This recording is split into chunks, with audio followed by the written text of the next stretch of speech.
Hello, this is Christian Idealism. Today we have special guests Johanan Raatz and Gaspar, can't say his last name. The debate topic is there good sound evidence for God? And Johanan Raatz will be arguing that there is good sound evidence, whereas Gaspar is going to argue that there isn't good sound evidence.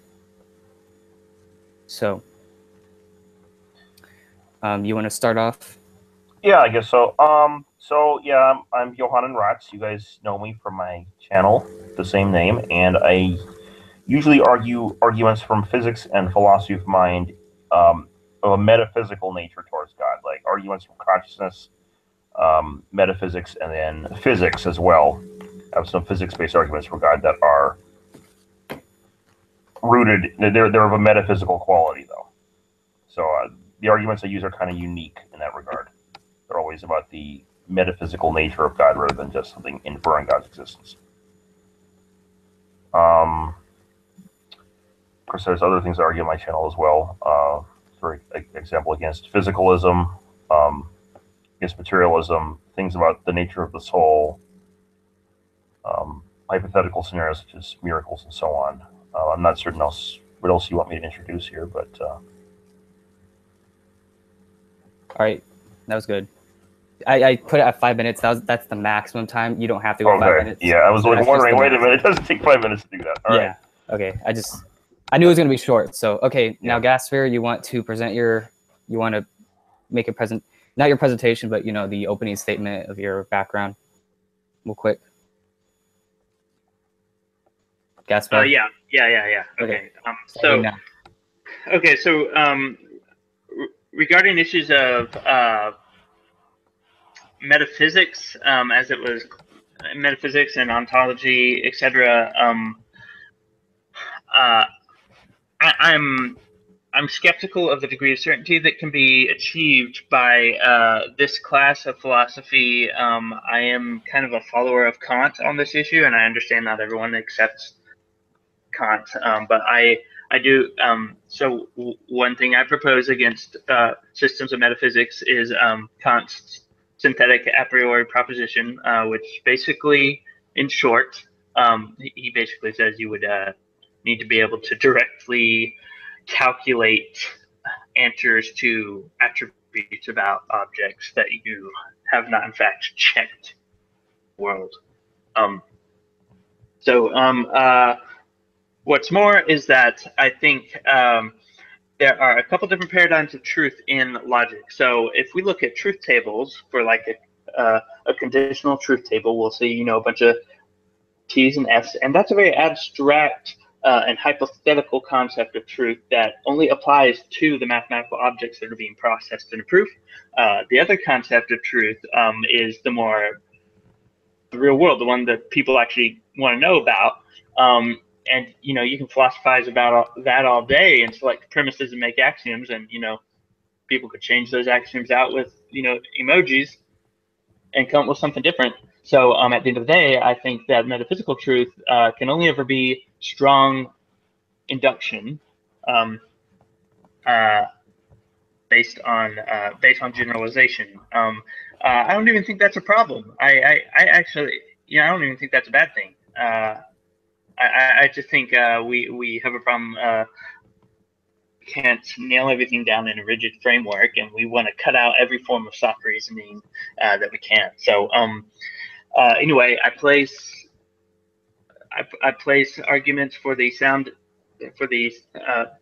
proof of the existence of God in this category of philosophical metaphysics that I would be nitpicky about the type of proof. So that's what I'm here to talk about. Yeah. All right, is that it? Yeah. Okay. All right, now we're going to get to the case.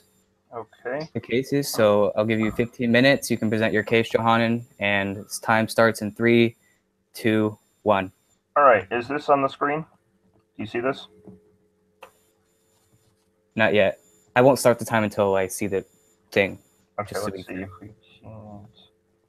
Is it up? Okay, Okay, I'm gonna mute my mic now, and then Gaspar, make sure you mute your mic so that he can present his case. All right. All right. So I kind of put this together at the end. for the moment, so there is the text but not the background, so just bear with that. So, do idealistic arguments reach God? Now, of course, there's more arguments than idealistic arguments, but I only use idealistic arguments, so insofar as evidence for God, that's kind of the same thing when it comes to my arguments, that is. All right. So, firstly, let's define some terms here. Arguments for idealism. Everything. What is idealism? Everything has a mental ontology, right? So that includes I's, Cartesian egos, as well as their contents and perceptions and so on. So information, perception, these kinds of things. Ideas also fit into the same category as mental. Now, arguments for God. Now, arguments for God go to, does God exist? Well, now, idealism is generally theistic in outlook, right? I mean, if you have idealism, it's usually associated with this notion that there is a big mind that we call God that's enveloping, running everything inside of it. But technically, these two things aren't exactly the same. You could, for example, have rarefied forms of idealistic atheism where there are, there's mental substance out there, but it's not really organized into a single mind.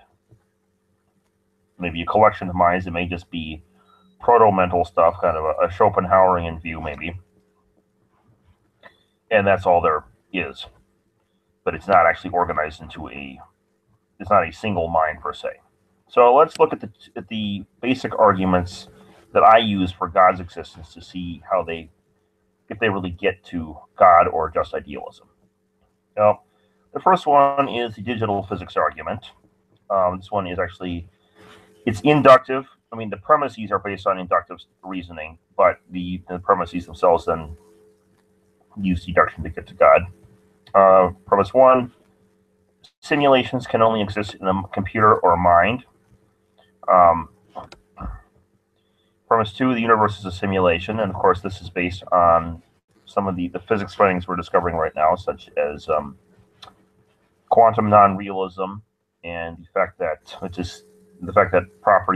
physical properties don't exist before we look at them. Quantum entanglement, where space seems to be cut out, like the particles behave as though they're right next to each other, even though they're miles apart. Relativity, where you have maximum speed limits in a universe, which doesn't make sense in a material universe, but it does make sense in a universe where there's a refresh rate on the computer screen. And then, of course, emergent space-time, where space-time comes from something more fundamental, which is everything in space-time is essentially an illusion. And then what that illusion comes from is information, which is essentially the definition of a virtual reality. Is illusory information, or illusion generated by information, in a very loose sense of the term virtual reality. And then a simulation on a computer must still be simulated in a mind. And this one comes from the Feynman universal simulator problem, also known as the qubit unpacking problem. And the essential idea here is that in a qubit, quantum bit, you have a superposition of states, a 1 and a 0 and a 1 and a 0, or multiple 1s and 0s on top of each other in this qubit state. And with that, though, is if you were to translate that to a classical computer, you have to take all those bits, all those states in a single qubit, and separate them all out into single bits on a classical hard drive. And so with some qubits that have hundreds of millions of 1s and 0s all stacked up, you'd have to expand that out into a single qubit would expand into, 100 megabyte hard drive. Like you get more than 100 megabytes, but 100 megabyte part of a hard drive, and you expand out further, and you're going to end up with, one single gig of qubits is going to expand into something astronomical, the size of the planet Earth or something like that, and that's just getting started. So you wouldn't be able to fully simulate a quantum system on a classical system unless you have a computer bigger than the universe, and that wouldn't make any sense. Bigger than the universe of any potential simulator.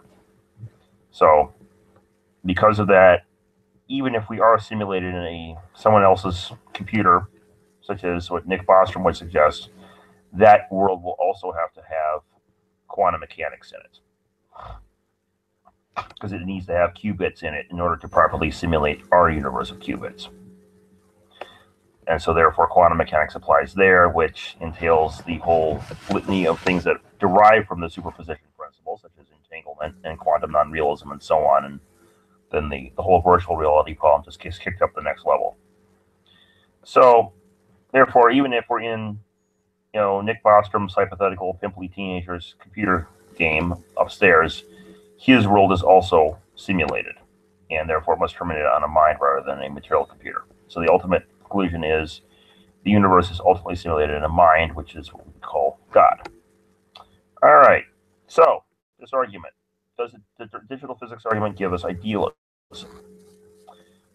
Consider the evidence. Well, space-time is emergent. Well, what does that mean? Physicality is defined as within space-time. Something is physical, it is within space and time. But emergent space-time says space-time is an illusion. Well, Einstein once pointed out that in order to solve the quantum gravity problem, we have to, quote, get rid of the continuum together with space and time altogether. Fotini Markopoulou was saying space is an illusion. The Berlin twins are saying the same thing. It's a pretty paradigmatic thing now in quantum gravity where everyone is saying this. So space-time is defined as physicality is defined within space-time, and emergent space-time says physicality, space-time is an illusion. That gives you physicality. Physicalism is false. Matter has physical extension, so that goes out, and that is extension in space-time. So therefore, that can't be fundamental either.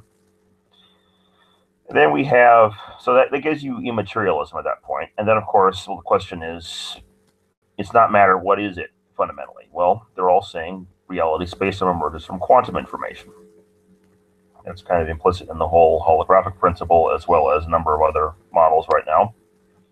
And of course, information existing without a substrate, which is what digital physics is proposing, that's we lose it from bit, is explicitly immaterialist. But furthermore, information is a mental category. When there's information, it means that there is a subject being informed, which is a mind. And then lastly, of course, there is the observer effect, which is things like von Neumann chains, orthodox interpretation, Wigner's friend, etc. And so mentality is fundamentally involved there as well. So yes, digital physics argument does give us idealism, because everything reduces to a mental category. But now, what about God? So what do we mean by God? Well, God is someone who has generally the four properties, at minimum: omnipotent, omniscient, omnipresent, and eternal. Does the digital physics argument give us that? Okay, so the digital physics argument will get us these properties if we look at the exact physics involved. Quantum integrated information theory and conscious realism both tell us that entangled states are conscious states, and we'll. Hey, Johanan, I don't want to. What's my time? No, you're 6.5 minutes left. Yeah, left. Yeah, left. Okay, well, all right. We'll speed this up then. Combination theorem gives us that if there's a single wave function running the universe, then that will be a single conscious agent according to its mathematics, and that conscious agent will have, and the same thing works on QIT, and that will have the properties. Everything's contained in it, so it knows everything. It controls everything because you control the contents of your own mind. It simulates all of space, so it's omnipresent. And lastly, the Wheeler-DeWitt equation will tell us it's eternal. It's outside time. So yes, the digital physics argument gets us to God. Okay, but what about a priori arguments like the introspective and foundationalist arguments? Well, let's look at them. The introspective argument, mind is an immaterial substance. It's pretty simple from a number of arguments from philosophy of mind. Cartesian skepticism being one simple one. Substance dualism is false due to the interaction problem, and therefore the only substance is mind. Foundationalist argument is based on epistemology rather than fill mind. Basically goes like this: all we fundamentally know has mental ontology. We just start with our minds and our percepts on ideas, and we can't really get beyond that.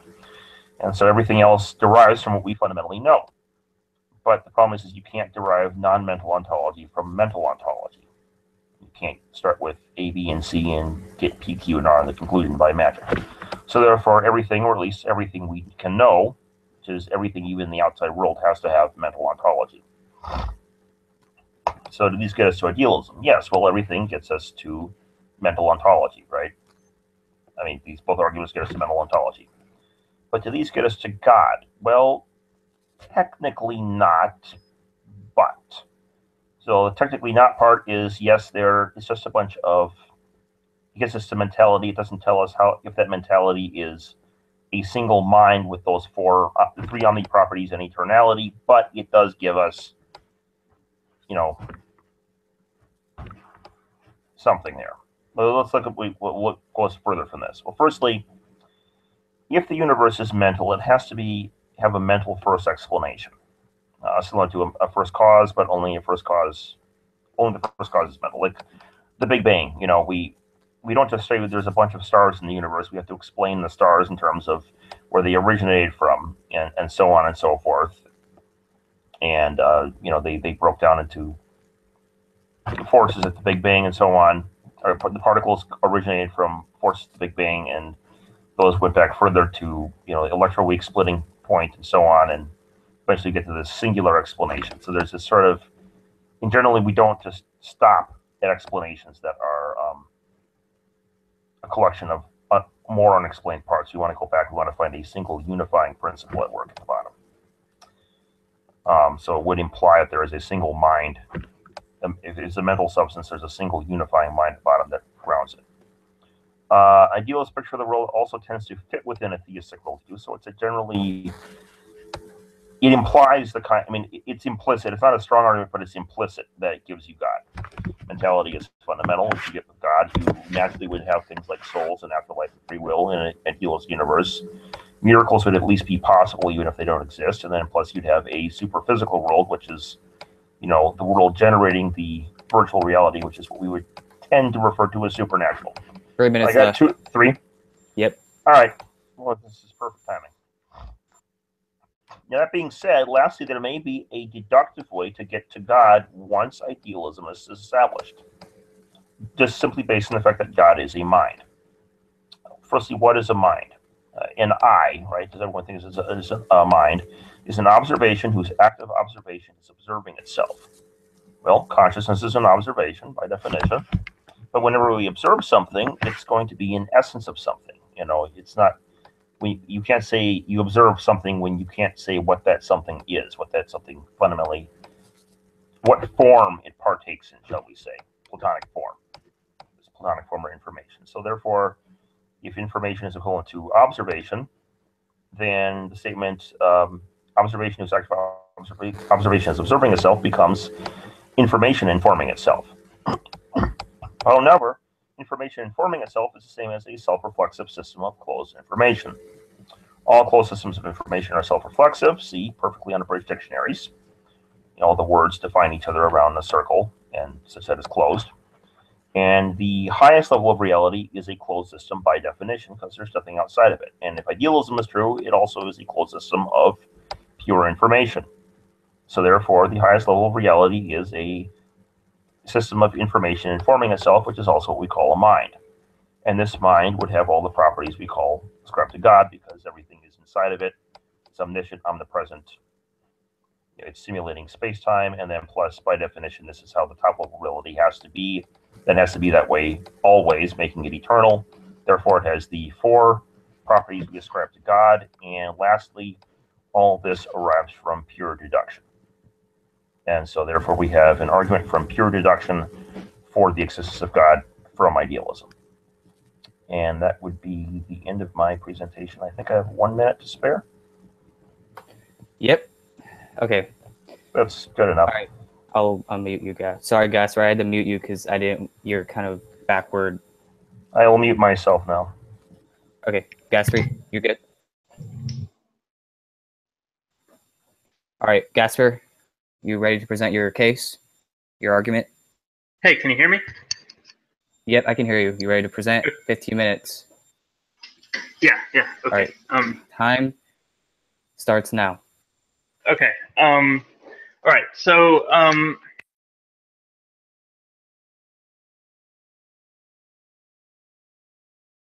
Gaspar, you muted yourself. I paused the time, but Okay, sorry. Can you hear me? all right. Yeah. Okay. Starting time. Resuming time now. Okay, cool. All right. So that seemed like a pretty good case, and conclusions drawn from idealism. I mean, there were some specific physics references that I'm not familiar with, but so I mean, I get it that if you establish that and that you can't escape your conscious reality, and that it's pretty easy to arrive at some singular mind or whatever. And my and so that would be that would be arguably a valid metaphysics. But my issue comes with determining the truth of metaphysical systems. So and this may seem nitpicky and redundant, but I mean, deriving things, first principles or what have you, using induction, they can be strong, but I mean it's never going to yield that absoluteness that everyone's always looking for, and I don't think it does. I don't think it needs to. But when you make an argument out of inductive premises, then you always have that margin of error. And the problem is, thing that really just has everybody speaking different languages basically is that you can just use induction to come up with a whole different set of premises, and you can basically construct an entire different ideology. So I mean we could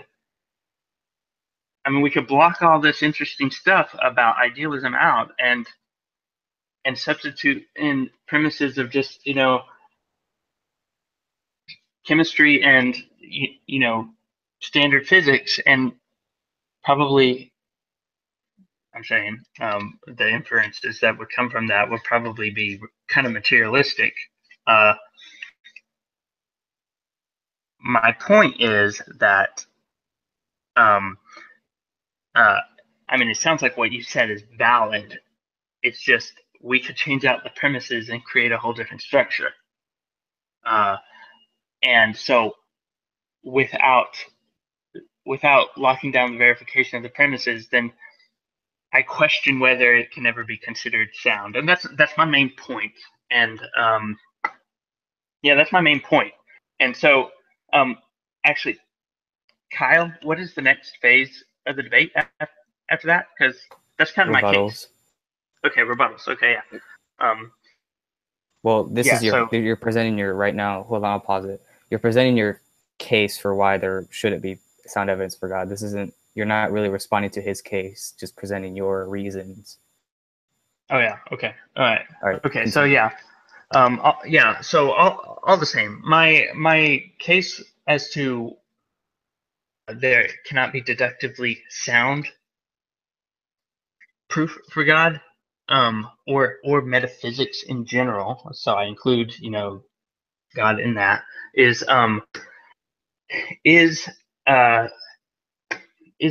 for a couple reasons. It's due basically to the separation between the process of deducing proofs and content. So the idea that content and form are a separate issue. And that seems abstract and frivolous, but I mean you can make valid arguments that are just complete garbage. You could just make valid arguments about unicorns. And so the idea is that determining the truth of physical or material or empirical content cannot actually be a deductive process. Then I propose that soundness is pretty hard to come on. again, I'm not saying that even has to be the standard. Induction is a perfectly acceptable form of reasoning, in my opinion, and I think people need to, open up to it more. But the thing is, for that reason, I don't think there can be a sound metaphysics that is deductive. That and Kant's synthetical a priori proposition, that was, also a really good way to show the disconnect between physical content and a priori rational inference. That's my case, Kyle. Hello? That's it? Yeah. Okay. You you actually you're left with 9 minutes and 15 seconds. I know it's kind of short, but that's okay. But that's it. Yeah. All right.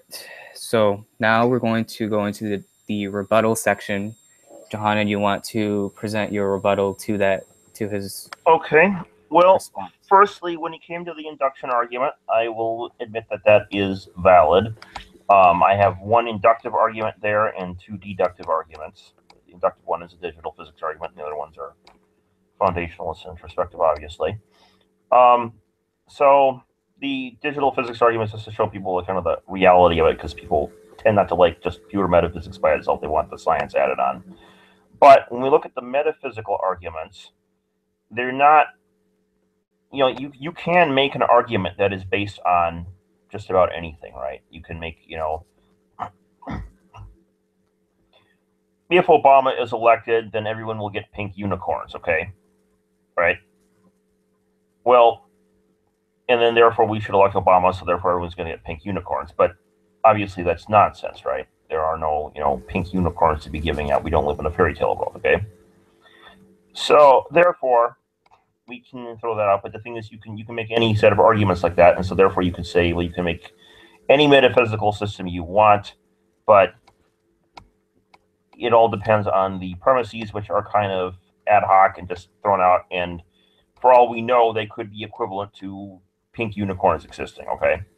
And so therefore, we should theoretically get rid of all metaphysics, and all metaphysics is equivalent to fairy tales and pink unicorns. And so the problem with that is that there are certain truths that are not like pink unicorns. They're not even inductive in a sense. They're not even things that are likely true, but we don't know for certain. Like we can make a materialist metaphysics based on an intuition we have that we don't know for certain the outside world is real, but with a pretty strong intuition, right? And so we can assume materialism is true because it seems like everything we see is made of matter. Okay. Well, if that's the case, then, well, it's better than the pink unicorn situation because we have reason to believe it, but we don't actually know for certain if it's there. And then when we look into modern physics, we find out that it actually isn't there, and so on and so forth. So that's still not the pink unicorn situation. It's not fairy tales, but it's a reasonable, at least prima facie, reasonable position. We'll look in later and we find out it's false, but that's not the point. However, with metaphysics, with the metaphysics I was doing, there is some premises you can start with which are not completely ad hoc, like pink unicorns, and are not inductive, and therefore only probably true, even if highly probably true, such as with the materialistic metaphysics thing I gave, which even though it looked highly probably true, we found it was false later.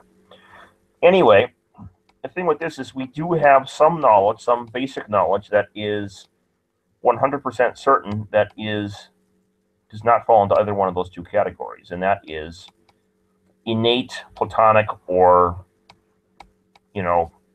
a priori knowledge, such as I think therefore I am is true, and that can't not be true. If I'm not here if I can doubt myself and there is still a doubter who is the I, as Descartes pointed out. Likewise, I know that my percepts at least are real. Say I don't know the outside world is real, I don't know what it's comprised of, but I know with 100% certainty that I'm looking at a lamp on the ceiling right now, or the image of a lamp on the ceiling, right? Maybe I'm a brain in a vat or whatever, or dreaming, but at least there is the image there, and that image is real. 100% certain. I know that it is real, and I know that the fan connected to it, or the appearance of the fan, has the color quality of brown coming off it. And likewise, I have knowledge of the ideas in my head. I know that I can perceive ideas, the number 2 and so on. I know that 2 + 2 = 4. I know that ideas themselves exist in my head. I know that with 100% certainty as well, because my conscious experience of them is them. Okay, and I can't doubt my conscious experience because it's the fundamental basis of knowledge. It's what you know your own consciousness by definition. So therefore, if you build those are all things that are considered a priori or Platonic or foundational. And so if you start with that, and if you build your metaphysics off that, you can get metaphysical certainty.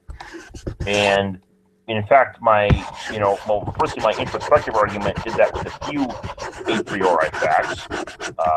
Philosophy of mind, you have Cartesian arguments for the immateriality of the mind. You have Mary the color scientist, Chalmers P zombies, etc. One thing is EAN, and then dualism, interaction problem, shows it to be false on grounds of the law of non-contradiction, which is a priori and known with 100% certainty. And then the second argument, when you look at that one, the foundationalist argument, that derives from foundationalist epistemology right off the bat. It starts with what we know inherently, and it gets to this, the very fact that everything we know fundamentally a priori has mental ontology, and therefore the only thing we can deduce is by definition mental ontology. You can't deduce something that doesn't have mental ontology from something that does have mental ontology. Now, you can't just it would show up by magic in the conclusion somehow. And so therefore, if reality has a single unified explanation, which it has to if everything is ultimately part of a big logical system, which it is by definition, something that just to prove that if something exists, then a statement X exists is also true. But if it's a statement, it's a proposition, and if it's a proposition, you can put it into a logical system, and therefore it's all necessarily grounded in this. They all share the one property of at least belong to the same metaphysical system at the grand scale. Everything that exists, that is. And so therefore everything is logically connected and related, and to do that you have to have this. Everything's logically connected like that, and therefore it has to logically connect into that system that starts with your pure mentality, and so therefore everything else has to be mental and ontology as well. And from that, you saw my presentation how I was able to derive God with a couple definitions of what the mind is and how it relates to how the world would work on such an idealist metaphysics. So therefore you can get a metaphysical system that is meaningful and not fairy tales or even not fairy tales, but just very probabilistic, Bayesian guesswork as to what the world is, or a strong argument as to what it is, but we don't know for certain. And so you can get past it. You can get that level of metaphysical certainty, and you can, from that, get this picture of God, even though it's kind of a arcane way of looking at the world to get there. And I will grant also that most arguments for God don't quite get there. A first cause for the universe, for example, could be anything. It could be some other quantum state that doesn't happen to be conscious. If say a materialistic view of quantum mechanics were true, it could be a collection of conscious agents. It could be a person in another universe who fired up a particle accelerator. Yeah, all of a sudden it could be a person in another universe who, and there's been some talk recently of people firing up particle accelerators, and they create these little pockets in Hilbert space eventually, like mini Big Bang events, but they're out of phase with us, and so we can't see them hypothetically, and so we could in theory create these universes, right?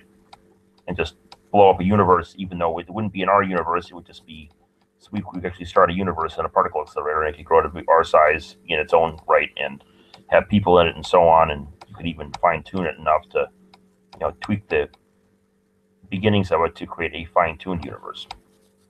So, that's one part. That's one thing people have suggested as a possible. You can't quite get God from. It's reasonable to get God from the first cause arguments, but I agree that you can't quite get there. But I believe with a metaphysical type argument like what I've proposed, you can get to number one, a solid metaphysics, and number two, a solid picture, a conclusion of God coming out of it. All right, am I right out of time? 1 minute. All right, you're good. You're good. I'm good. I'm done. Yeah. Okay, Gaspar, you want to present your rebuttal to Johanan's? Hold on, I'll mute you. All right, Gaspar. Yeah, actually, okay.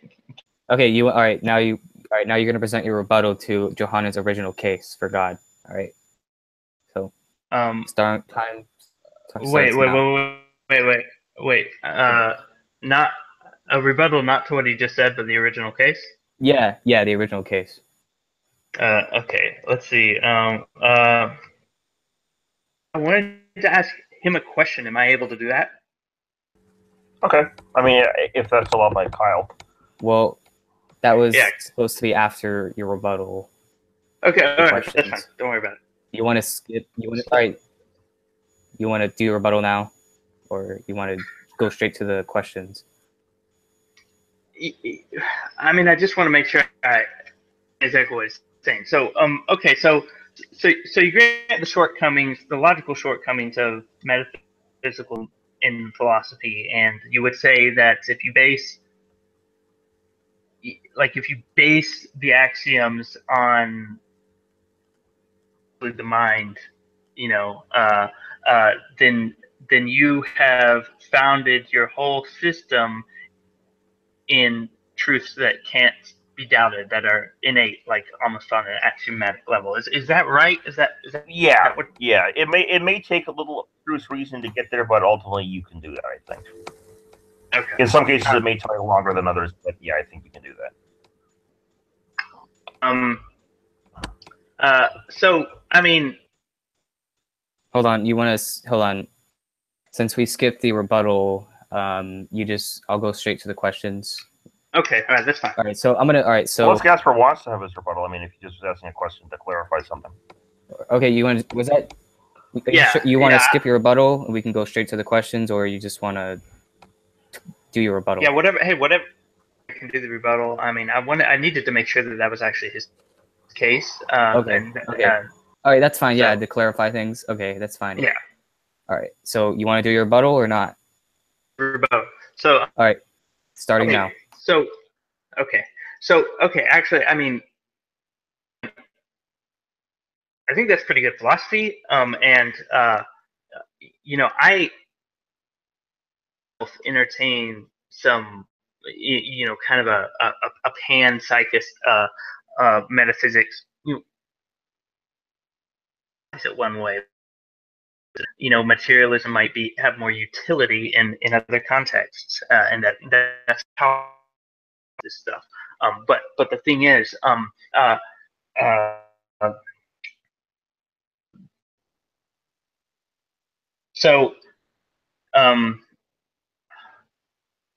wait, just a second. I kind of. Yeah. Okay, so on the issue of self-evident truths, like the primitives that Euclid would start with, metric points, and existing in the two categories of posteriori, or deductive items or inductive. I totally agree. There are things that don't.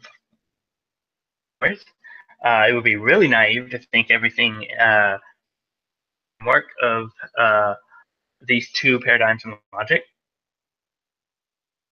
I question.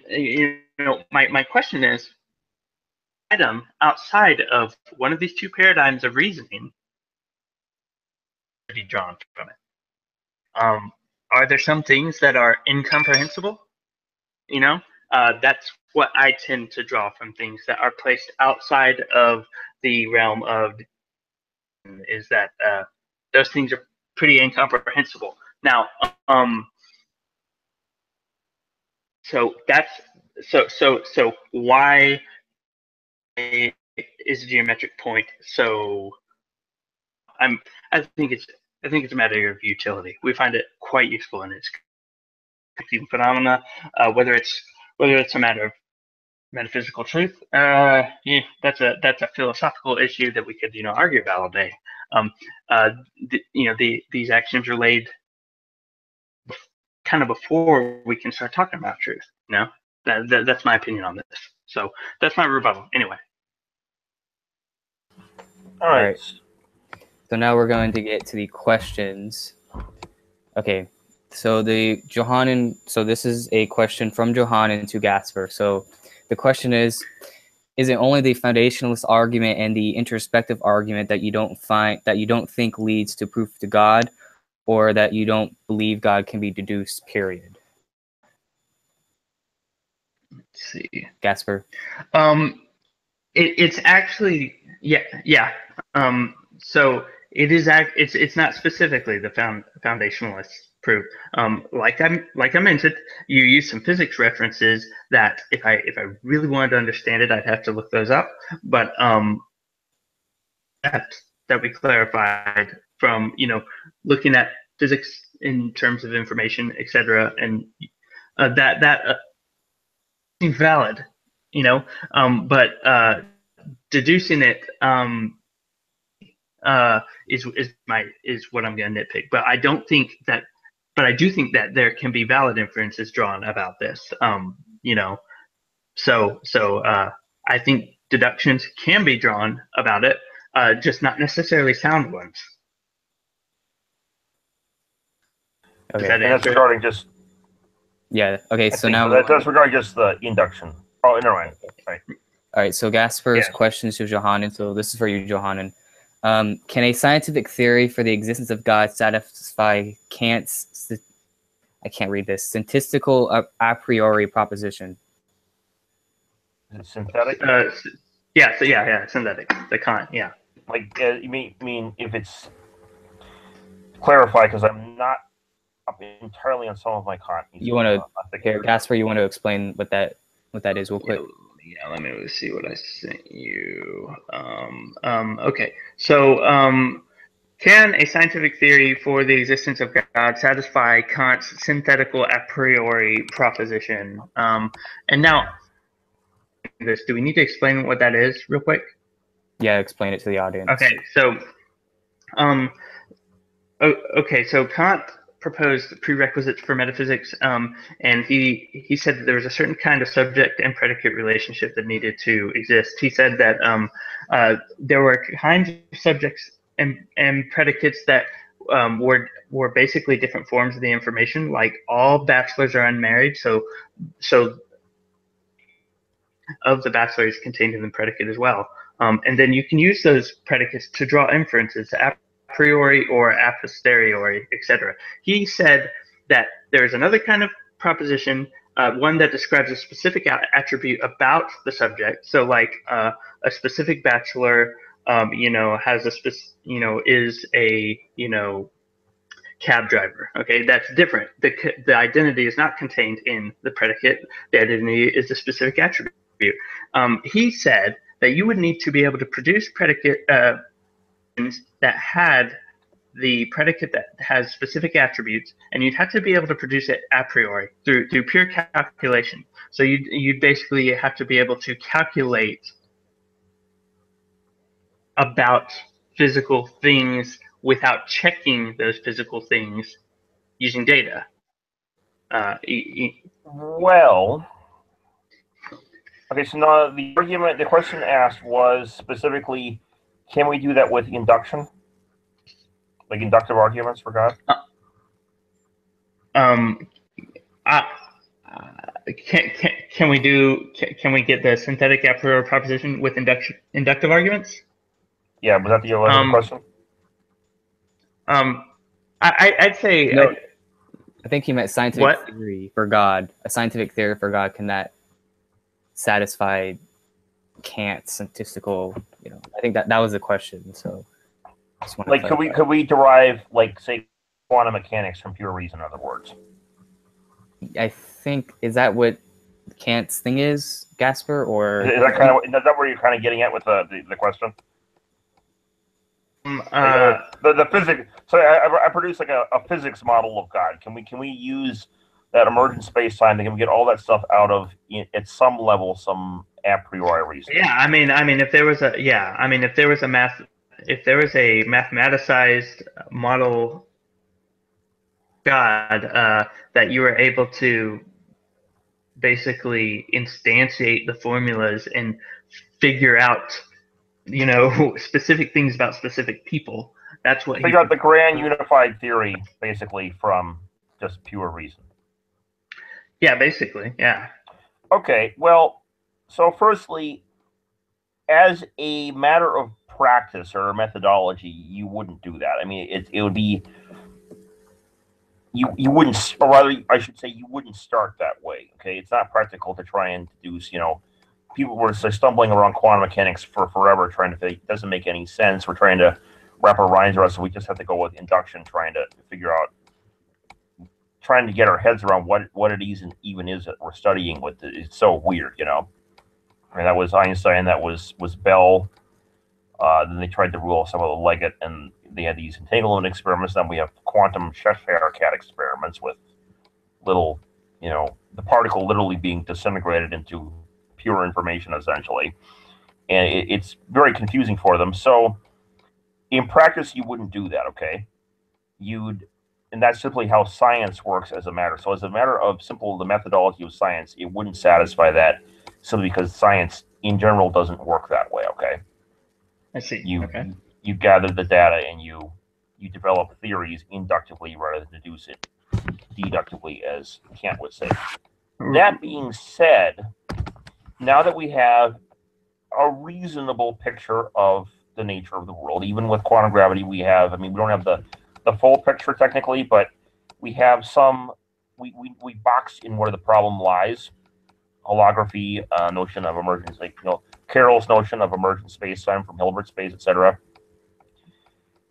If we can deduce that framework, then it would follow that in principle we could deduce the whole thing, okay? Now, that sounds like a tall order. That being said, we have things like, let me see if I can dig this up for you. We're just here to answer the questions. This isn't a discussion, really. Okay. Aren't we on the discussion? No, not right now. No, there's like 2 more Where questions. are we at? We're at the question section. After this, then you guys can discuss. Oh, okay. I see. Yeah. I see. It's. Yeah. Sorry. Yeah. Oh, we I just didn't have time. We've got to move on. Yeah, we've got to move on. All right. Okay. So the next question. Real fast. Hoffman's conscious realism. To answer that, finish it. Hoffman's conscious realism starts with an a priori definition of the mind, which he defines mathematically. It's a very simple thing, and then he builds that up, deducing from that, and he's actually derived from that the wave function in quantum mechanics, and you can get other things like Minkowski space and so on. I kind of did something prototype like that once, where I got the whole God's Daydream video, where I got Lorentz geometry from pure reason and theory. So Hoffman's model is a lot more sophisticated than he does derive the math out of this. It's a work in progress. I think the master framework he's gotten pretty well, and it's gotten a lot of things. It's all done essentially from a priori definitions of consciousness, which is quite extraordinary. We gotta move on. So in theory, yes. Okay. All right, go ahead. All right. So this is to Gaspar from Johanan. So this is for you, Gaspar. Does this allow for inductive and/or scientific arguments that are also describe a metaphysical nature of God within their framework, such as the digital physics argument and arguments from emergent space-time and integrated information theory or conscious realism? That's for you, Gaspar. So does it allow for inductive and or scientific arguments? Sure. Yeah. Totally. That's just okay. My hands down answer. Sure. Just not pure. Not just purely certain simply because of the. Sorry. What? You cut out. What? Basically, your point is that purely the very nature of the scientific enterprise is, things are always measured with degrees of certainty in science. Okay, There are very high degrees. All right, we're gonna move on. So next question is Johanan. So why is inductive coherency not an adequate standard of knowledge for theology? Say that again. Why is inductive? Did you mean coherency, Casper, or did? Oh, cogency. Okay, cogency, yeah. Okay, cogency, not an adequate standard of knowledge for theology. I think it might be. I mean, you could, this is kind of sound kind of crazy, but I think you've seen, for example, some of my Loma Linda lectures and some videos related to that where you can show that, well, firstly, many of the concepts you see in theology, actually, if you saw my Trinity video, Integrated Triad, you could see that there was a concept that was in theology that could be reduced to idealist metaphysics. So when you have a metaphysics, it's fundamental enough to grasp theology, right? If God is is a metaphysical account of God, as it were, and God is the ultimate level of theology, you can, in principle, get theology out of metaphysics. But now if you have a translating tool of some kind to translate between idealist metaphysics and idealist physics, which is kind of what my channel does a lot, you can, in principle, deduce aspects of you can get, or rather, you can describe aspects of theology inductively. I did that with the whole describing the Trinity with Hoffman's conscious realism in my that one video. Another example would be the notion of the fallen state. You get that within Privatio Boni, is its fractured consciousness fragments, right? Well, if you describe fractured consciousness in terms of entanglement, which is how Hoffman describes consciousness, and that's the quantum version of integrated information theory. Okay, I you think can literally describe. We can talk about this. Okay, yeah. we can talk about this more in discussion. All right, so the final question to Gaspar from Johanan is, okay, this is for you, Gaspar. Even if you believe arguments for idealism do not directly deduce God, wouldn't you agree that a theistic worldview would be more probable than not, given the sort of phenomena idealism would entail, as well as other factors such as parsimony and unity of explanation? Okay. Let me make sure I understand. So, want me to repeat the question or break it down a couple times? Okay, so basically the question is asking is, even if you believe, the idealistic arguments don't directly deduce God, wouldn't you at least agree that theistic idealism in general is more probable than, let's say, theistic dualism? Would you agree with that? That's the basic question. Let me make sure I understand. Theistic dualism. Well, the question didn't actually have theistic dualism. That's like substance dualism. No. But I was just comparing it. Okay. Oh, okay, yeah. Yeah, but would you agree that under idealism, theism is more probable? Oh, okay, yeah. So, despite my picking, if we grant idealism, sure, I'd say it's pretty probable, because the materialist, for physicists to break things down into all these particles until they eventually find some Higgs boson, which is just it's kind of another manifestation of Pythagoras's monad, in my opinion. And so the version of that in the idealist world would be like I mean, right? Say it again. I think that. Yeah, you're breaking up a little bit. Sorry. So yeah. So I'm saying that despite my nitpicking about the theory about the proof behind this, if we granted idealism, then yeah, theology is under idealism. Yeah, definitely. Okay, that's reasonable. Okay, so it sets the stage for it for sure. It's the most reasonable position to hold, even if maybe it's not proven in itself. Well, hang on. I don't want to say it's the most reasonable position. Oh, true. Just that it's a plausible position. Yeah, I'm saying if we grant the position, then theology is a real possibility in a world based on idealism. Technically, using the philosophy term idealism, where everything's mind. I think the original question I stated, I'll just read it for you originally. Even if you believe arguments for idealism do not directly deduce God, wouldn't you agree that a theistic worldview would be more probable than not, given the sort of phenomenon idealism would entail, as well as other factors such as parsimony and unity of explanation? So you probably wouldn't be quite to the level of more probable than not, but you would be the level of plausible. Yes. Okay. Yes. Okay. Yeah. All right, now the last question. This is for you, Johanan, from Gaspar. If science tests causal relationships with a hypothesis, could the proof for the existence of God be tested to see if it follows from its scientific premises? So could we run an experiment to test the existence of God? Yes. Could proof for the existence of God be tested if it follows from its scientific premises? I think it could be. That's going to sound crazy, but I think it could be, and I think you could do that with Hoffman's conscious realism, where he has, he derives wave functions from interacting conscious agents, right? So you have two or more interacting conscious agents, and they form another conscious agent, which is itself identical with a wave function. And so, therefore, from the combination theorem, we know that any wave function, no matter what, will itself inherently be a conscious agent.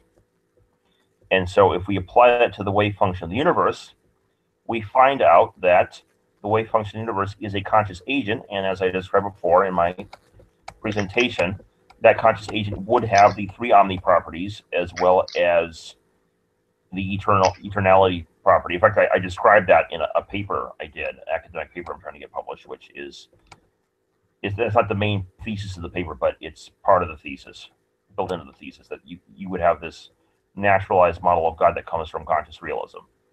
And so from that, if you could do an experiment to demonstrate conscious realism, that thesis that these wave functions are minds, which is reasonable given quantum calculus, but if you could run an experiment proving that for certain, and we already have an experiment demonstrating the Wheeler-DeWitt equations, so that we know that there is wave function in the universe. So the only thing left is conscious realism. If we demonstrate conscious realism in physics, we would demonstrate the existence of God experimentally. Okay. So, all right. So now we're going to get into the discussion. So we can talk about this conscious realism. You guys can discuss it. As the moderator, I have to be neutral. I can't take any positions, but you guys can discuss, or I might tune in to some if I have any questions for any of you. So yeah, we can talk about that, and we can just talk about idealism in general, if you feel like. So the next 30 minutes is just going to be just a discussion. So time starts now. All right, okay. So we got half an hour. Yeah. Nice. Okay. So okay, so you start your idealism in the unbreakable axiomatic concept of I think therefore I am. Yeah, and related types of, not just that, but you related other things that are also essentially basic. Okay. Yeah. The existence of perceptions, the existence of ideas, and so on. Yeah. Now, okay, and then so how do we? Okay, so let me get this straight. Wait, how do you refute brains and vats and things like that, and Well, part of the whole idea is that we are a brain and a vat, in a sense. We are in a simulation. The physics would point out that we are actually in a simulation, and the reason we know that is because there are, on the surface level, you'd think that there's a material reality and you have an image of material reality. How do you possibly tell the difference? Well, the catch is conceptually, a material reality is, that's Democritean, atoms in the void. And you can change it up a bit, and physicalists like to do that because they want to accommodate this new physics, but it really doesn't fit the concept. But then if you were to go to, if it's a simulation, there would be differences between an appearance of, say, a marble in a cup and an actual marble in a cup and an appearance in a marble in a cup. And we know that, for example, if you saw that one of my videos had a clip of that guy, Philip Rosedale, who was helping to design Second Life. They put a marble in the cup in the computer game, right? And well, because of an inherent limitation in the processing power and the fact that the cup and the marble were, generated from code rather than being actual material things, because of the inherent limitations built into the very fact that code had to be processed, an end result, and there were limitations on how the computer could do that, the marble would have to, at some point, pass outside the cup, or it could. They had this problem. It was an engineering problem, computer engineering problem in the game. They were having this like, we don't want this marble to pass outside the cup, right? And so, no matter what they did, they cranked the resolution up real high. They could increase the processing power of the computer, but no matter what they did, at some point it would still pass outside the cup. And they found that this was not something that could be fixed in principle. You'd have to have an infinite amount of computer power, he said, to fix the problem. It was intrinsic to the very nature of it being a virtual reality. And that's just one example. And obviously you see the parallel to quantum tunneling there, Yeah. And so yeah, so just we do live in the brain of that. We do live. I'm saying, how do I get out of the brain of that? I'm not saying we do get out of the brain. I'm saying we are a brain, not necessarily a brain in a vat, but a brain in a something. And it is a virtual reality. That's the whole point. And you can tell that from the physics of the. Yeah, the simulation theory, man. Jeez. The simulation physics is even crazier. And the simulation physics is solid, and it's not just solid, but I mean, when I'm sure you play computer games, and you can see some of this stuff when you play. I mean, I saw on Minecraft they had these two carts that were locked together, and the way the computer was processing their momentum was always such that they were giving themselves a quantized amount of momentum to each other, and it was never dissipating simply because of the processing limitations on how it would process any slowdown in the momentum. It couldn't process any slowdown because it was limited. Well, you know where we see all that in reality? That's superconductivity. Now, if you might not know about this, about superconductivity, really fascinating fact is, firstly, superconductivity, the current never slows down. The resistance never stops. It just never. You can put a superconducting ring. If you use the power, it's different, but you just sit it there. It will just sit there, and the current will run forever, not doing anything. Huh. Now, what's fascinating is how superconductivity works. Though, is it works by quantized pairs of phonons linking together and imparting, electrical potential or momentum to each other. Well, what did I just describe happened on Minecraft? It was a pair, a quantized pair of minecarts that were linked together. They were literally a pair of coupled phonons creating superconductivity around the train track. Yeah. That's interesting. And that's only one example. There's numerous examples I can go into about this that are just fascinating, and that you could directly see by playing computer games. Stuff that would be very advanced theoretical quantum mechanics, and yet, despite it being very advanced theoretical, every kid who's played Minecraft sees them without recognizing what it is. I mean, I myself play a lot of Minecraft, and do you ever get to the Borderlands? You ever get to the edge of the map? Yeah. Okay, do you notice anything weird at the edge of the map? Well, it falls off, and depending on, there's just like stone going into the horizon. Okay, but I've seen video of it on YouTube where there's like one image of it, and then there's it portrays one image, and then it disappears and creates another image, and then it flips back to the first image again, and it keeps like flipping back and forth. It's kind of unstable. Yeah.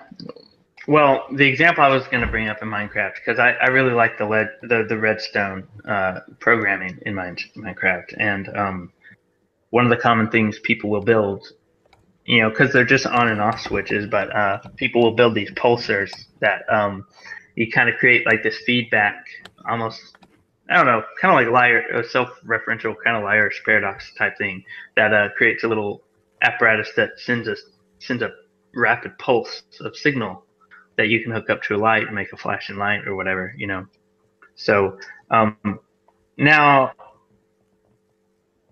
that's made by on and off switches without anything to actually start the pulse. and it's made by making them activate each other and go basically into their inputs, kind of like a snake eating its tail. So yeah, so I think that may be an example of what you're talking about. I'd have to look at it more closely and then look for quantum parallels. But what I wanted to point out about they call it the borderlands, I've heard. I'm sure you've seen this where it fluctuates back and forth between the two. Like on the horizon, like it's like it processes one thing and then it processes another, and the image just switches back and forth. Even if you haven't, I'm sure you've seen them in like videos, right? Well, Gaspar, you there? Gaspar? Huh. Hold on, let me pause the time. All right. Are you there? Hey. Okay, I can hear you now. Sorry, my headphones just died, and I had to plug them in. Sorry. Okay. Oh, that sucks. Did you hear what I was getting at with the whole how the Borderlands? That's where I lost the images flash back and forth on the Borderlands of Minecraft. Oh no, I didn't hear you say that. Sorry. Oh yeah, so I'm sure you've either seen this by playing the game itself or you've seen it in video, right? And so it gives up one image of the computer game, and then it switches back to another image, and it switches back and forth between them, right? And like it just like the environment sort of fluctuates. Well, I guess I haven't seen that. Okay, I've seen that in video form, and I think I've seen it in other computer games at a very small level, and it usually only occurs at the level of the pixel resolution. But sometimes, if it's a very dense environment, it'll show up elsewhere. Anyway, what's fascinating about that is those are two complementary objects. Okay, two complementary things rather. You have one image versus another image, and because they're using the same processing power, right? The computer can't process both at the same time, so therefore it has to either render one or the other and not both at once. And it will go back and forth between them, and it's never defined as any one thing per se. It's always flipping back and forth in this sort of uncertain state. Now, what's fascinating is that this is actually exactly what you see in the uncertainty principle. It's not just, uncertainty. There's this, we have this probabilistic uncertainty in quantum mechanics and everything, but it's specifically an uncertainty between two commuting states. And there is actually mathematical equations to show that are based on manipulations of the wave function to demonstrate what are commuting states and what aren't. So you have two spin states or position momentum or energy and time, and you can have any number of these commuting properties, and when these two properties are said to commute or in this commutation relation, or is it non-commutation? It's been a while since I've taken quantum mechanics, but these two states are linked, though, is the point in these quantum mechanical equations. And if they're linked in this fashion, one property can either manifest as a defined value and not the other, or vice versa, up to a certain point. I mean, at a classical level, we can get the position momentum pretty well anyway, but if you get it down to the Planck scale, aka the pixel resolution, you have this peculiar effect where you can't process, or you can't get a define momentum in the position both. You can define the momentum arbitrarily well, and you can define the position arbitrarily well, but not both at the same time. If you start defining the momentum too well, you then start messing the position up. The position becomes more undefined, and vice versa. At this limit, it's based, and the limit is based on, it's roughly proportional to the pixel resolution, aka how much the virtual reality is able to process those programs simultaneously at that one small point. And so it's perfect because it's not just, kind of resembles quantum mechanics, right? You can actually even get some of the features of the mathematics of quantum mechanics out, namely these pairs of properties commute or anti-commute, as I think it might be. I see. So, literally is the Heisenberg uncertainty principle in aspects of its mathematical form. And I'm pretty certain if you were to push it past it, you can get an exact mathematical derivation of the Heisenberg uncertainty principle out of it. That is pretty interesting. I'm not familiar with it appearing in games like what you're referencing. Although I'm sure it's. Yeah. It's totally crazy because people just see it and think, oh, that's a computer glitch, or oh, that's because because the computer has these limitations on it. It does stuff when you push the program too far. Yeah. And, yes, it does. But the thing is people don't realize is you push our universe in the exact same kind of way, just at a much higher level of energy, because we are presumably in a much higher density, resolution game, and we see the exact same things right down to the same math. I see. So, I guess the only thing I remember that might be like that is from the original Doom. There was a cheat where you could walk through walls, and it would make everything like turn into a fractal, like where just like everything's inside itself. I think I've seen that happen too. Yeah. So, all right. So, anyway, Kyle, where are we in the whole process? Discussion. 16. Discussion, right. Oh, we have 16 minutes. seconds. Yeah. And we've been having a good discussion so far, so. All right. Yeah. I think we go to about 11, right? What? Wait, what? Kyle, we go to about 11 with this part? Yeah, I think we should end the discussion at 11. Okay. Yeah. Okay. So yeah. Yeah. So this was this was a kind of something I wanted to I wanted to see. First of all, I really don't know much about quantum mechanics, but I've studied a lot of formal logic, and I wanted to experiment with this conversation by seeing if I go in with and try to mainly rely on formal logic against someone who has a lot of content that might be sophisticated quantum mechanics, how that will play out. But I think it sounds like we kind of are reaching, like there's kind of a compromise, because I'll grant the probability of theology if we grant the premise of idealism, Right. and you understand my nitpickiness about sound deductions Right. for metaphysics, yeah. So that's my main thing that I'm coming after is physical frameworks, and I mean, Kyle, do you think we need to explain exactly what I mean by soundness to the audience? Yeah, go ahead. You can do that. Yeah.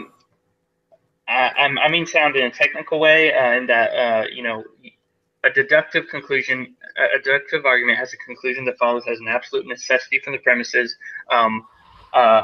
If the conclusion follows as an absolute necessity from the premises, it's valid, but the premises could still be false, and so that would make it that would only make it valid. But if the premises are true and the conclusion follows as an absolute necessity, then it's sound. So true and valid is sound.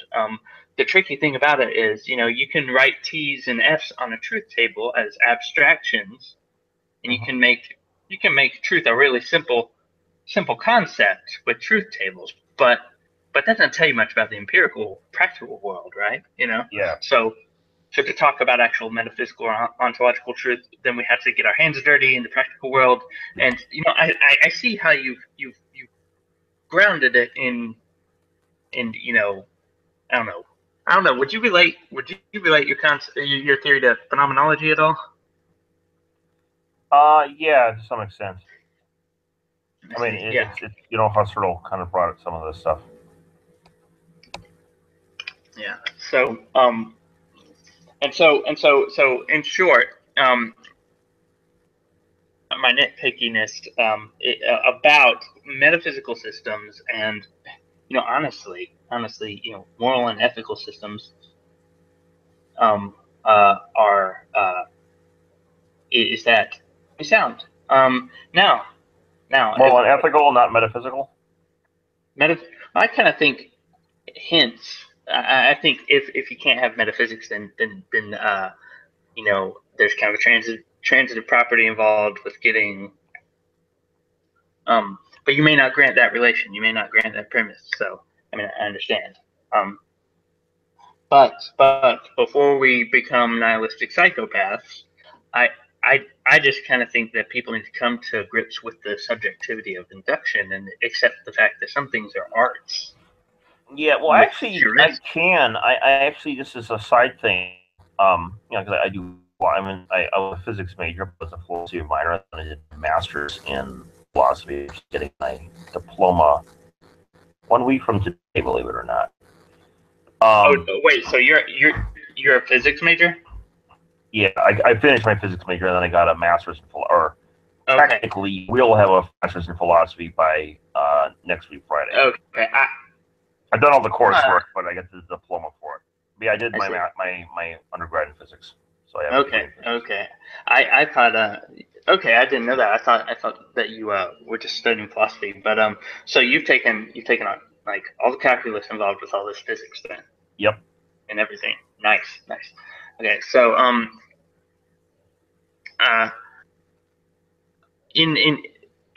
so in your philosophy that you're taking, are y'all have you covered like the higher, like the predicate calculus and modal logic and stuff like that?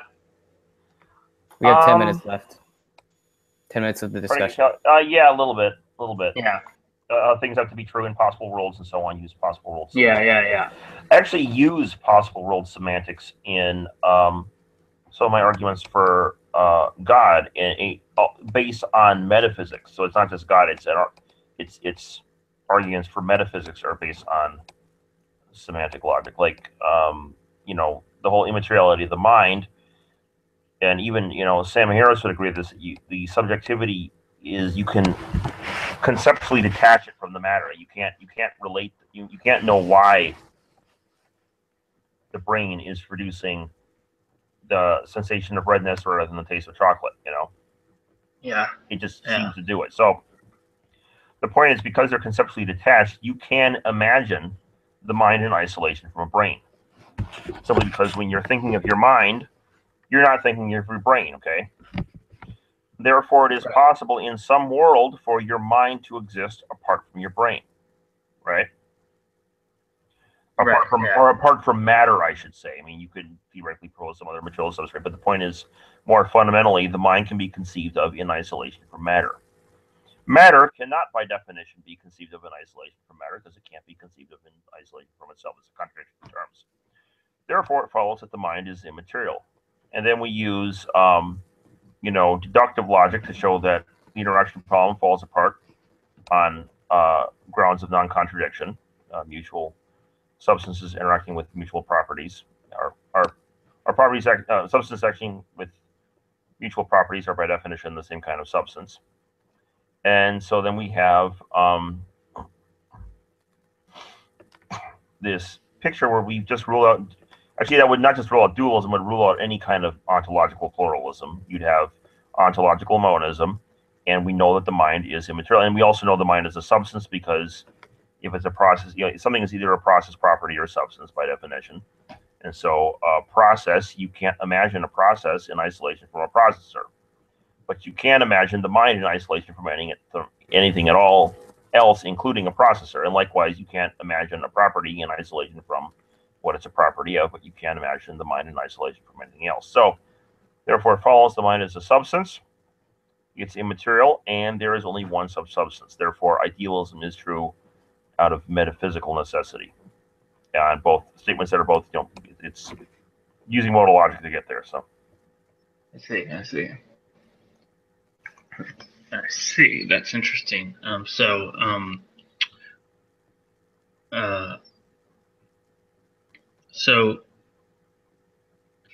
the theory of possible worlds, it starts with, a problem having to do with even getting basic truth tables laid out when you introduce the possibility operator. So I know the theory of possible worlds is pretty theology friendly from what I understand. And I remember in some of the groups that we were in, the scientific transhumanist group, Reyes Kural was not a fan of modal logic. Oh no! But Harry is an interesting character, actually. I'm gonna. We have kind of a love-hate relationship, which has grown more into a love thing now, and he actually at times switches back from being like atheist to being very open to not only idealism but some of the more esoteric topics related to idealism. Even though on the flip side of him, he goes, like, Mr. Hyde again, and then flips back to being hardcore materialist transhuman. It's very interesting to see it. It's literally. I've seen him ban people for believing in emergence. He's very really. Oh yeah, he's very banning people for believing in strong emergence. He bans that. Well, I mean, this is a couple of years ago, but I watched it happen. Yeah, and then I messaged him and I asked him, "What?" That sounds very strange, considering that he's a materialist. Okay, but I messaged him, and he's a hard reductionist. He was explaining to me how emergence is basically the gateway drug to aliens and unicorns. He's right there. It is magic. That's what it is. It's magic. Well, I mean, there was the alternative. Is magic. Yeah, and I entertain a weaker version of it. That's I like reasonable. Like the house picture. I can buy that because that's not that quite form. That, yeah. Yeah, that's not the same thing though. So. Yeah. Yeah. But I mean, there are certain lines of a proof or a math problem where if you don't change the form, then you can't use certain postulates, and you have jumped the gun. So I do consider it to have utility to discriminate between differences in form, in information. So that's my view on that. So let's see. Yeah, back to Ray Gaspar. He went on this long explanation about pitching hard reductionism to me, and was I don't know, man. Yeah. So it hard reductionism to me seems to be a problem because at what point are you going to stop breaking things down? Are you only going to say that the God particle exists? Nothing else? Right. So the God particle isn't the most fundamental. It's simply the last particle in the Standard Model that we hadn't found yet. Okay. Yeah. It's a higher energy particle, and so because of that, we had to build a larger particle accelerator in order to find it. That's what the whole Large Hadron Collider was about. Yeah. I think it can be really worthwhile to entertain ideas that, and not always ask if they're necessarily true, but ask if they're useful. Like, for example, emergent approach can just have different utility in different situations. Like, I would agree there, so long as we're not getting into full-blown strong emergence. But yeah. No, right. I mean, because But you're describing as weak emergence, which I'm fine with. Yeah. I like weak emergence, and like I said, the whole just has varying utility as the parts. I don't say it's greater than some of its parts because that's the aliens and the unicorns. So, that I really like. That I'm going to have to congratulate Ari on that. I'm done with the debate. I wonder if he's on Facebook right now. I think he might be. Funny story about him is he was first hardcore materialist and so on, and then I showed him some of my stuff, and he told me that I'm a very powerful scientific troll, and he said I was, quote, the only theist he knows who could be the only theist he knows capable of trans sapience. And then what he did was totally funny is we got this together, and because he's, you know, he liked my trolling. He decided to get in on it once. And remember Giovanni? Yeah, I remember. Okay, Giovanni and Ere were the two hardcore scientific atheist materialists on scientific transhumanists, right? And they were the admins, right? Yeah, well, Giovanni founded it, yeah. Me and Ere then once got together and started trolling Giovanni with Michio Kaku saying stuff. Oh, man. Giovanni was like, I can't believe how outrageous. This is scandalous that a scientifically credentialed person like Michio Kaku would come on and say something like that. And then the thing about like, well, it's a very reasonable position if you think, Ere, stop it! Yeah. Okay. Okay. We got 1 minute left, so wrap it up. Okay, all right. Okay, only 1 minute. Okay, yeah. So, okay, Johanan. I think we have a fair compromise, right? Yeah, I think we do. Yeah, Okay, cool. Most arguments I would agree with you generally on. There is the technical way to get out of this, and the other way, regarding the situation you were describing, that is correct with most metaphysics, but it's not correct if you get it from something that is properly basic. Yeah, I see. Because I think that would. Oh, go ahead. Well, I'm a big fan of actually keeping the inductive leap intact and not trying to formalize it, and that its strength is actually in its softness and in its. Yeah, I would agree in part, but I would also say that you can as a fun program, and this is what because I like to have a big integrated whole, and it's fun to keep them. It's useful to keep them apart. All right, time's up. We can talk about this in the after debate. All right. Okay. So now we're going to do the final step in the debate, which is the closing statements. So, Johanan, you have a maximum of 5 minutes. I know you're not going to go 5 minutes in the closing statement, but probably go 1 or 2. Right. Yeah, so I would say that yes, many metaphysical systems are things that we can't know for certain. They're either pink unicorns, or they're things that are only probably true, or that given some level of probability, like materialism often is considered to be, or physicalism. But I do think that you can start.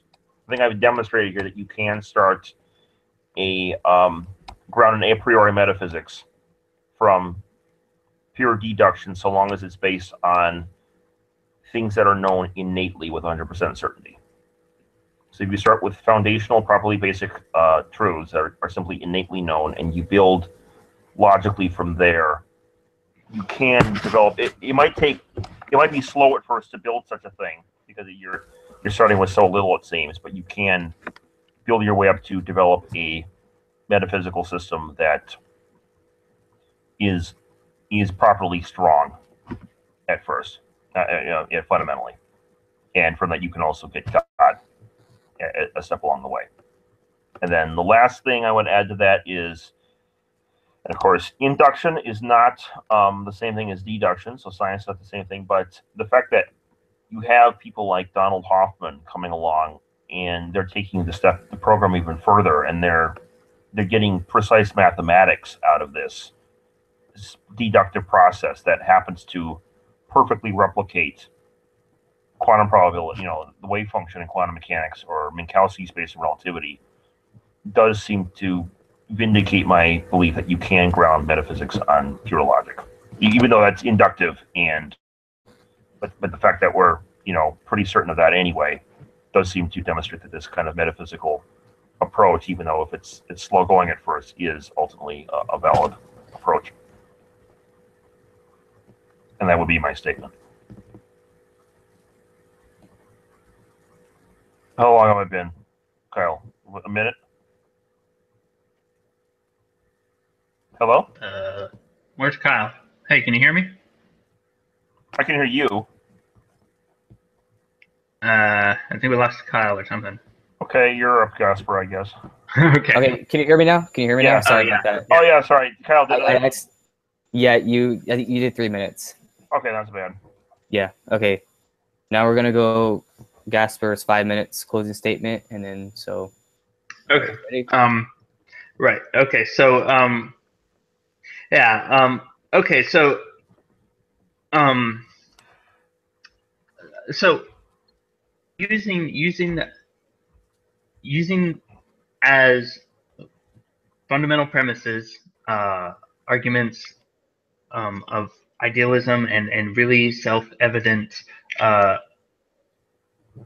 truths about consciousness could generate the pretty validly, I believe, the framework you're talking about and the argument that you're proposing. And so